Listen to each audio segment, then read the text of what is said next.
and today we're going to be looking into how you can remove the dollar sign in Microsoft Excel. So what we have here is some dummy data where we've got some prices that are formatted with a dollar sign.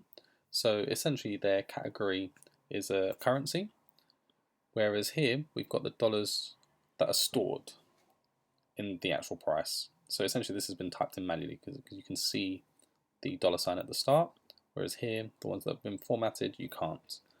So in order to remove the dollar sign from the formatted prices, what we'll do here is highlight all our cells, right click and go to format cells.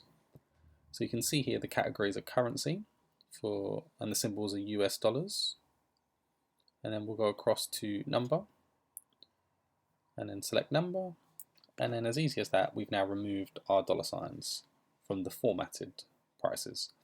So if we go across to stored, so for this we'll do Command F on a Mac, to replace.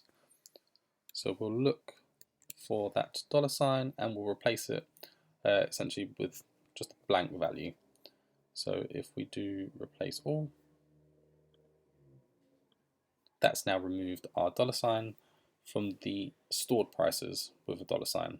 So yeah, this is very useful when you want to change the formatting of your data, and obviously remove those dollar signs from your prices or wherever it might be. You might want to then change it to pound signs if suitable or appropriate, or whatever your particular task is that you might have to do. So yeah, if you like this video, please like and subscribe, and I'll catch you in the next one.